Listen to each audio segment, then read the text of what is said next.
Powered by the Montana Television Network. This is the Noon News from Montana's news leader.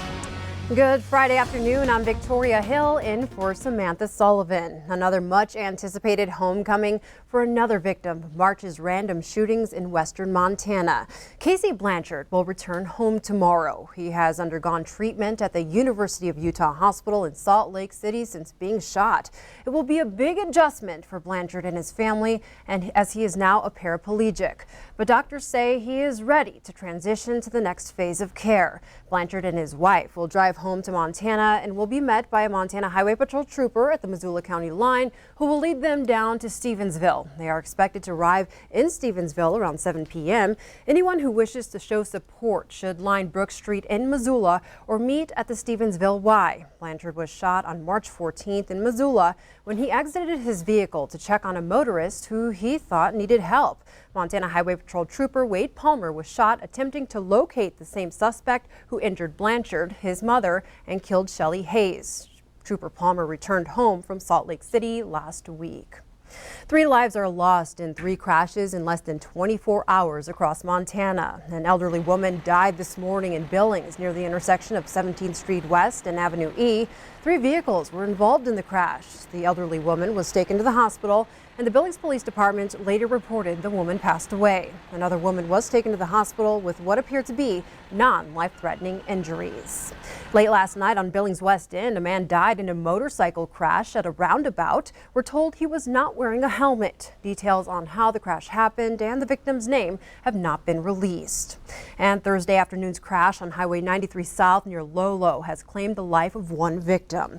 A 92-year-old woman was making a left-hand turn onto Highway 93 when her truck collided with an oncoming car. Rescue teams had to extricate her from the smashed truck. A 35-year-old woman was driving the other vehicle and had 4 young children with her. All were taken to the hospital, but the extent of their injuries and current conditions have not been released. We're told everyone had their seatbelts on. Now we go to Granite County, where the sheriff's office is investigating a house explosion. The Valley Fire Department was dispatched to a home on Airport Road in Drummond just before 1 o'clock Thursday afternoon.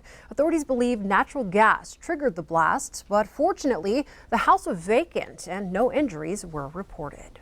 Well, now we say hello to Ed over in the Weather Center. Ed, things are looking pretty busy on the news scene. Can we say the same about weather? We're starting to see some changes, but it isn't as much about the weather as it about smoke, Victoria. Let's go ahead and take a look and see what's going on across the region. As the red shaded areas show where the satellite is picking up areas of smoke, and you see quite a bit of it across the Dakotas and the Central Plains. But across Montana, the problem is that more of this smoke is starting to mix down a bit closer to the surface. That's causing some visibility concerns across the central and western portions of the state, but it's also starting to affect air quality to an extent as well. You see much of the region starting to watch for more of that move in. That means folks with respiratory problems, limit your activity, and we could see some irritation to your eyes and throat as well. Take a look at the weekend weather forecast coming up. Thank you, Ed. Water testing kits for people impacted by the severe flooding in Augusta will be available today and tomorrow at the Augusta gas station. The Lewis and Clark Conservation District will cover the cost of the first test if samples are returned by Thursday, June 6th. Anyone who thinks their well may have been affected by the floodwaters should assume it's contaminated and should use boiled or bottled water. It's okay to use a dishwasher for disinfecting if it has a dry cycle or final rinse that exceeds 113 degrees for 20 minutes. A training exercise on Malmstrom Air Force Base caused confusion across social media. According to Malmstrom officials, during a routine readiness exercise, the scenario was mistaken as a real active shooter event. The base took precautionary security measures until it was verified as a mistake. Great Falls Public Schools and the Montana School for the Deaf and Blind were also put in shelter in place. The shelters in place were only in effect for about 20 minutes before they were lifted and activities resumed as usual.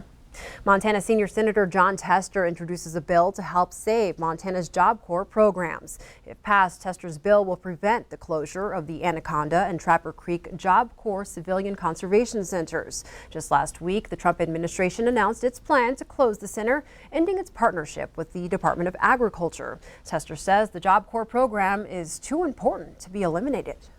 Make no mistake about it. This decision will lead to an immediate loss of jobs in rural America, and it will undermine economic development in communities like Anaconda and the Bitterroot Valley in Montana alone moving forward. And that is why we have to act.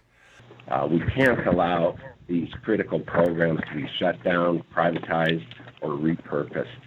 Our young people, our businesses, and our country have way too much to lose. The bill would also prevent the use of government funds to close any Job Corps center in the country for the next 2 years.